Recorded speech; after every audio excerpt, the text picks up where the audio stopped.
A Privataria Tucana. O livro que documenta a corrupção no processo de privatização do governo Fernando Henrique Cardoso é um dos maiores sucessos de venda de 2012. Essa foi a primeira vez que um livro sobre jornalismo se esgotou em menos de 24 horas. Um fenômeno, um best-seller já consagrado em menos de 15 dias de lançar. A publicação já está em segundo lugar entre os livros mais vendidos. Supera até a biografia de Steve Jobs. Tudo choca em A Privataria Tucana. A venda barata das grandes estatais brasileiras. A concorrência dirigida. O volume das propinas depositado em paraísos fiscais. São mais de 100 páginas de documentos e dezenas de personagens. Gente misteriosa como o financista Ricardo Sérgio de Oliveira. E homens públicos até então respeitáveis, como José Serra. As relações criminosas entre eles costura a narrativa do autor Amaury Ribeiro Júnior, Prêmio ESSO de jornalismo. Veja agora um resumo das principais revelações. Uma CPI e uma ação judicial. Início das investigações. As primeiras provas apareceram em uma ação judicial movida por Ricardo Sérgio de Oliveira contra o jornalista Amaury Ribeiro Júnior. Foi o seguinte, um processo de exceção de verdade, que é um processo que, explicando, né, para o telespectador, que quando a pessoa é processada, você pede esse direito de provar que você está falando é verdade. Você disse alguma coisa do Ricardo Sérgio de Oliveira? Justamente, mas Ricardo Sérgio de Oliveira disse que você estava caluniando ele. Entrou com um processo de danos morais. E eles tiveram que fazer um relatório, que eu nunca podia usar porque eu era réu no processo, era um processo que eu usei para me defender, mas que agora, como já ganhei o processo, né? E eu fui encontrar esses documentos lá no Museu da Justiça. O que os documentos revelaram sobre Ricardo Sérgio, o Mr. Big. Ricardo Sérgio de Oliveira, ele é um executivo, é um banqueiro, trabalhou sempre ao Citibank e chegou o governo Fernando Henrique na posição de diretor da área internacional do Banco do Brasil. Foi o único cara que foi indicado pelo presidente do banco. Ele foi indicado pelo Alto Cocanado. Já se sabia que qual que era o papel do Ricardo Sérgio. Ele era o cara, era o artesão que montava os consórcios das empresas de telecomunicações durante a privatização. Hoje nós estamos provando e reprovando e comprovando com fatos na justiça que a gente ganhou, que não era só isso. Ele também era um cara que fez o esquema da maricultura, fez o esquema para se receber a propina, porque esses caras agiam em troca de dinheiro.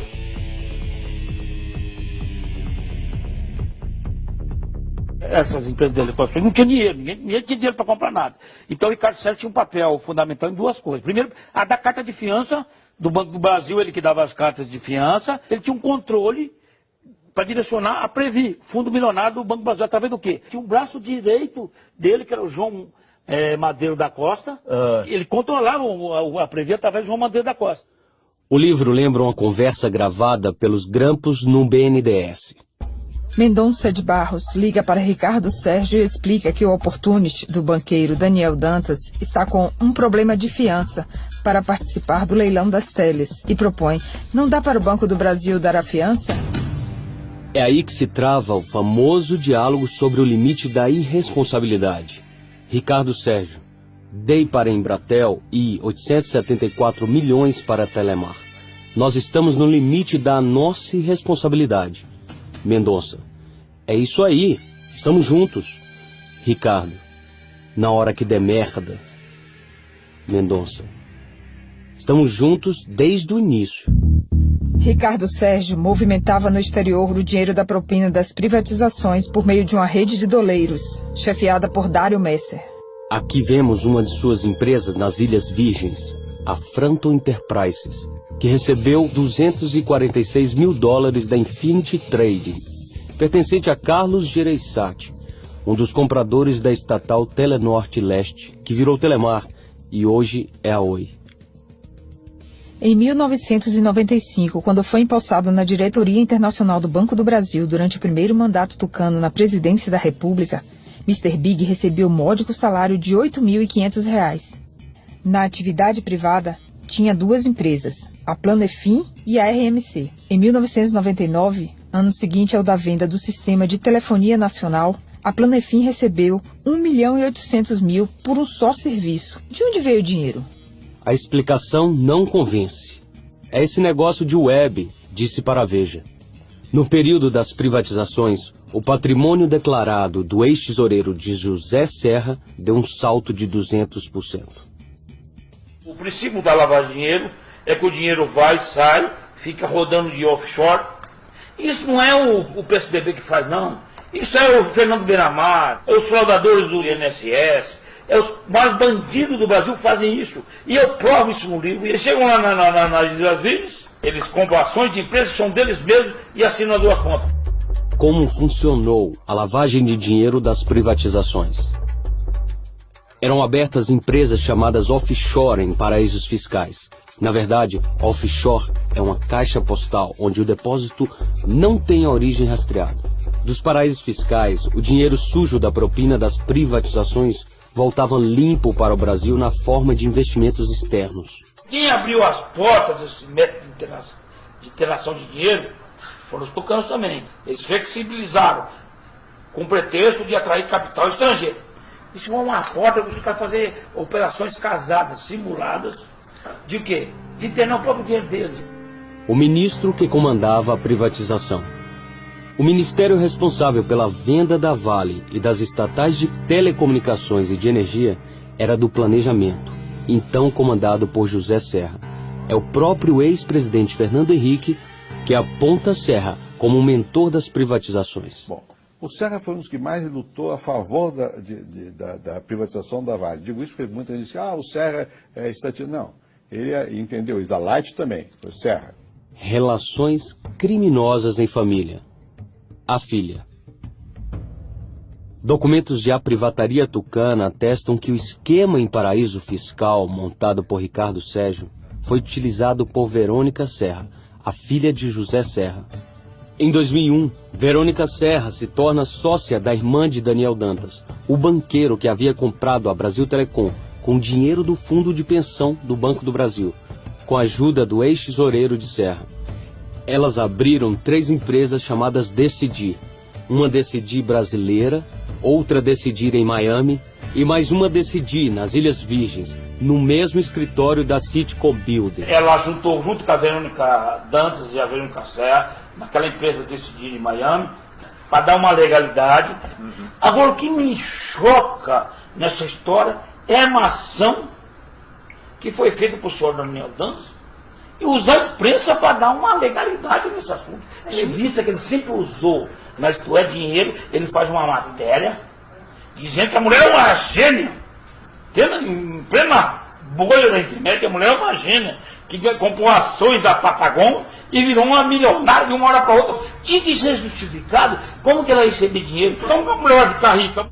Amaury Ribeiro Júnior traz outra revelação sobre Verônica Serra. De novo, por intermédio de Ricardo Sérgio, eles quebraram o sigilo bancário de milhões de clientes.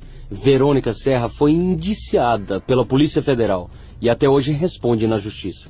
Na época, José Serra reagiu. Colocar minha filha, que não tem nada a ver com isso, no centro de um jogo sujo, fraudulento. O genro e o marido da prima.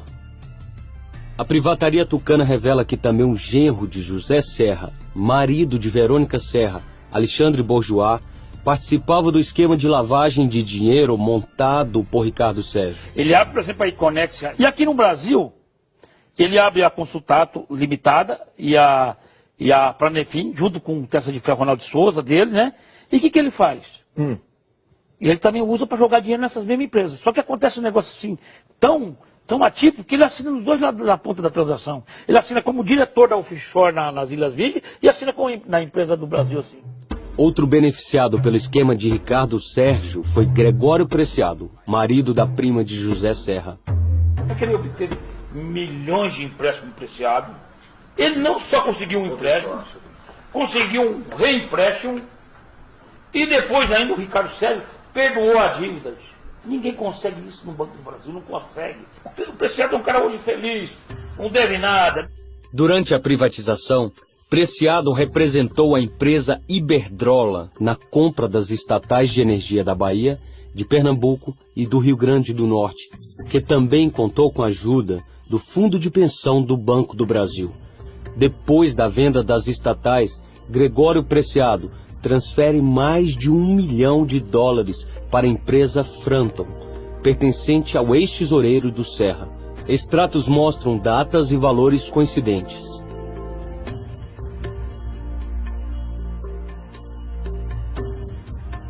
O Preciado é dono da casa onde funcionou o comitê de campanha do Serra. O Preciado é dono do terreno onde funcionava a empresa do Serra e da Verônica. O Preciado é um cara do Serra. Arapongagem. Este é o outro capítulo de A Privataria Tucana. A história começa quando Serra, então ministro da Saúde, contrata a empresa Fence para rastrear grampos telefônicos. Documentos do livro mostram que uma década depois, o Serra, como governador de São Paulo, contratou a mesma Fence para fazer segurança de comunicações do governo paulista. De posse das escutas, Serra teria chantageado Aécio para que não disputasse com ele a legenda do PSDB para a campanha presidencial de 2010. Sobre as denúncias de A Privataria Tucana, Aécio recomenda. Se interessarem deve, lê-lo. Já o Serra critica. É lixo. Você chegou a ler? Lixo, não. É lixo. O senhor não tem mais nada a dizer, governador? Que é lixo? Não. A gente vai comentar o que sobre lixo. Lixo é lixo. O próprio Amaury Ribeiro Júnior considera que tem muito mais nessa história além dos crimes que conseguiu documentar. A parte que eu apurei, eu não apurei tudo. Eu acho que existe muito mais dinheiro, né? Apesar das lacunas admitidas pelo autor, A Privataria Tucana deixa clara sua maior descoberta: a de que todos os malfeitos da privatização giram em torno de uma figura central: o ex-deputado, o ex-senador, ex-ministro, ex-governador, ex-prefeito, candidato 2 vezes derrotado à presidência da República, e que este ano tenta mais uma vez convencer o paulistano a elegê-lo prefeito da cidade.